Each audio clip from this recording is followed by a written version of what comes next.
cell inside Able Danger, which is Door Hop Galley. And it's mentioned by the congressman, and we don't get to find out. In other words, we didn't have a chance to hear testimony from these people because Rumsfeld in September of last year said you're not allowed to testify. So there is a little window into your $500 billion of defense spending at work. Door Hop Galley. Now, my approach, my current approach to 9/11 is heavily that this was the day of the drills. And I have 15, but there are more. And you'll get to see some of these. I'm afraid you'll get to know them a little bit better than you want to by the time we're over. But this just gives you the idea. As far as I know, 9/11 has the highest concentration of military drills of any day in recent U.S. history. And the only thing that comes close, I believe, is sometime last October, November, when there was a similar concentration of drills. And I'll try to show you a Pentagon chart about that. Okay. So here's Myers, who's now outgoing, gone. Peter Pace is in, and here's Shelton. Here's Wolfowitz at the World Bank, and here's Rumsfeld. And they plan drills. That's what they do all the time. And the idea is the way they drill is the way they fight. So whatever they drill, you have to ask yourself, are they drilling that so that they can do it, learn to do it in the future, or actually do it in the present? Now, let's take a breath. Let's go back to some easier stuff. The obvious empirical problems in the 9/11 official story, right? Why it's physically impossible. I already mentioned one of them. You take a look at those patsies, basket cases as they were, and you're told that they can carry out feats of piloting acrobatics that are beyond most experienced fighter pilots, airline pilots, or whatever it is. The answer is obviously no. Now, my book argues global hawk. In other words, that the answer is that there are airplanes with people in them, and that this global hawk is a remote control system that the government demonstrably has. They use it to fly airplanes across the Pacific and other purposes. It simply takes over the controls of the aircraft and flies it into a target according to a plan that is dictated by the ground computer that is taken over.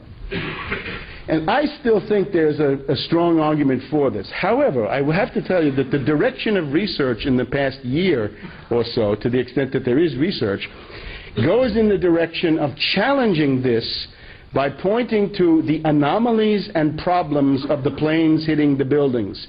The alleged bulges on the bottom of the plane, the dots that appear on the side of the building, and so forth. And I think all of that has to be taken quite seriously, and those researchers have to be taken seriously. The only problem with it is, if you hold something up for somebody, somebody sees something, somebody says, I don't see it. And you have to get somehow to a level of certitude that does not depend on the first person saying, I see it, and the second person saying, I don't see it, what are you going to do about that? Oh, I won't see it. Right, there's also that. So again, I think that's exactly what discussion ought to go around. Now, no air defense for 1 hour and 45 minutes, right? From about 8:15 in the morning until 5 or maybe even 10 minutes after 10, there's no air defense. Remember the Cold War?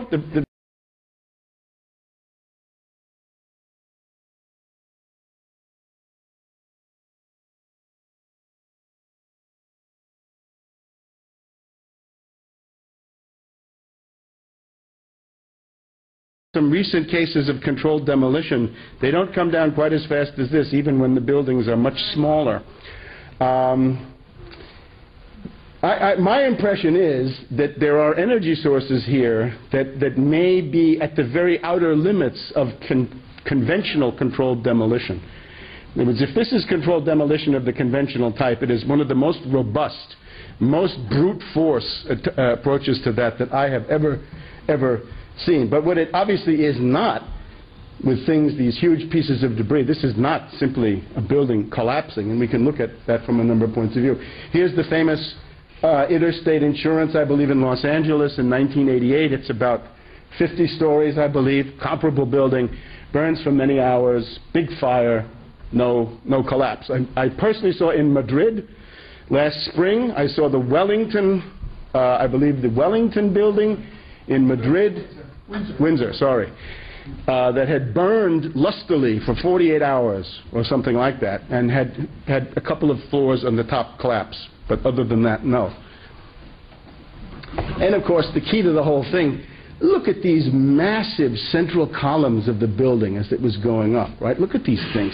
This is like the structure of a battleship. This is extremely strong. There's no energy source that they've ever mentioned that comes anywhere near cutting this into neat pieces. Their idiotic pancake theory says, well, the floor is pancaked down. Fine, the floor is pancaked down, but this will remain. It'll either remain or it'll fall over. But it's not going to cut itself into those neat pieces so that it all comes up in a nice pile like your Lincoln logs or your erector set there at the bottom. It's impossible. So the main target of controlled demolition necessarily has to be these central columns.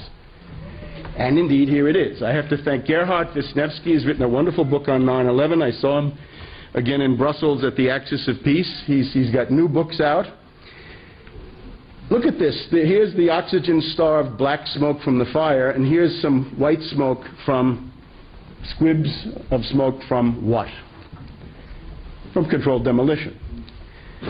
And you can see how it evolves. That was number one.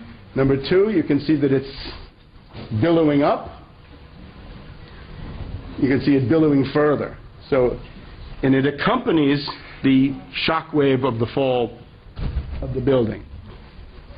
Notice, the squibs extend over 2/3 of the facade, which corresponds more or less to the key parameter, which is those central columns. In other words, the central columns seem to extend over about 2/3 of the building.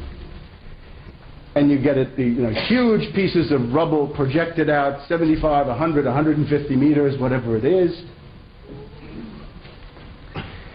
And then the reductio ad absurdum of the whole thing, right? Building 7, never hit by an airplane, very small fires observed, 5 o'clock, 5:30 in the afternoon, and it comes down. And this, of course, is more in the mode of a classic controlled demolition, what you'd normally see. Next, please. And that's how you do it, right? That's the normal controlled demolition, right? The old-fashioned artisan forms. You make a lot of little holes, put in small charges at the key points in the static structure of the building, computer sets it off, down it comes. Although you see lately there are some cases where it hasn't quite worked. A couple of cases in the past 6 months. So here's building 1, here's building 2, here's building 7. Notice it's quite a ways. And this one, I think, is what? Building 6. And here we have this huge crater. What about this? Nobody seems to talk about this one. I do. You do? Wonderful. Demolition trash through 6 World Trade just after I walked past the north part of the complex and went to the Times and the Journal and ignored me. I went to the Attorney General with it 6 weeks later and they ignored me. But yes, I heard that demolition.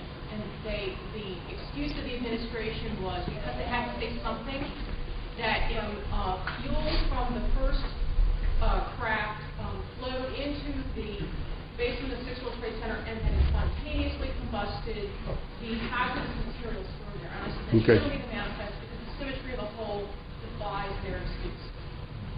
Well, very interesting. Anyway, there's another big anomaly that nobody's willing to talk about. And then, of course, this other one shows the molten metal found in the sub-basement level. What energy source that is explained in the official version could ever melt these huge quantities of metal that remained there for days and days and weeks? And was, why does this site smoke for so long? Partially because of this molten metal down there underneath. The Pentagon, again, the official version tells us that this is a Boeing. It can't be a Boeing. Here's the Pentagon. Here's the plane hitting at the indicated angle. And you can see the dimensions of the hole that the plane would have made.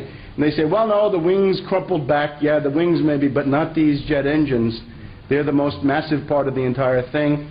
And this would have created a very significant hole.